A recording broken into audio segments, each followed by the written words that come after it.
Hi అండి, నమస్తే. ఈరోజు మన ఛానల్లో అల్లమ రబ్బా అనే ఐటమ్ని చూద్దాము. సో ఈ ఐటమ్ అల్లమ రబ్బా అనేది చలికాలం పిల్లలకు కానీ పెద్దవాళ్ళకి కానీ ఎంతో మంచిది. మనకి ఏదైనా అజీర్తి ఉన్నా, ఏదైనా అరగట్లేదు, అలా స్టమక్ రిలేటెడ్ ప్రాబ్లమ్స్ ఉన్నా కూడా ఈ అల్లమ రబ్బాతో మనకి రిలీఫ్ దొరుకుతుంది. సో దీనికి కావాల్సిన పదార్థాలు రెండే అండి. ఒకటి అల్లం, ఇంకోటి షుగర్.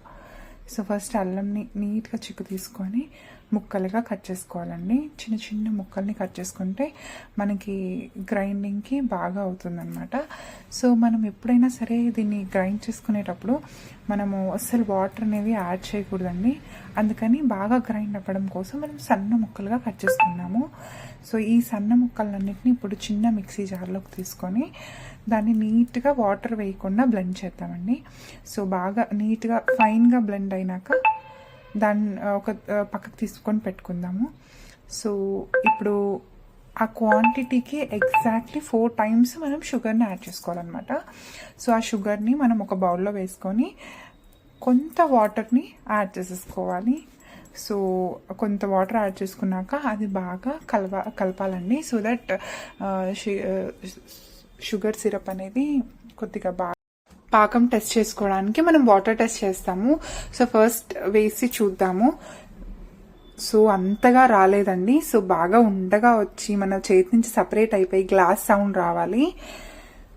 ఇప్పుడు నెక్స్ట్ టైం కొంతసేపు ఒక 5 minutes ఉంచి మళ్ళీ చూశాను. అలాగ టక్ టక్ అనే సౌండ్ రావాలండి.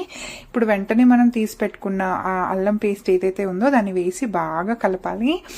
బాగా కలుపుతునేటప్పుడు నురగగా రావాలండి అది.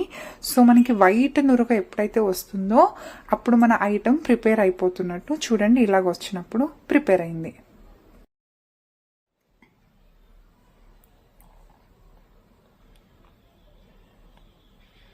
బాగా కలుపుతూ ఉండాలండి.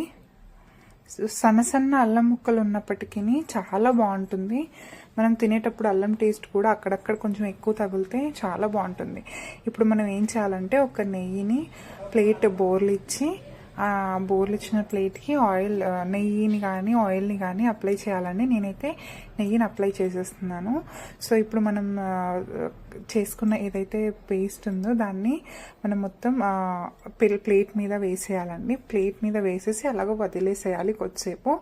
తర్వాత తీసి చూస్తే సపరేట్ అయిపోతుంది అండ్ మంచి కొంచెం క్రిస్పీనెస్ ఉంటుందండి. సో ఇది ఎర్లీ మార్నింగ్ పిల్లలకి ఇస్తే చాలా మంచిది.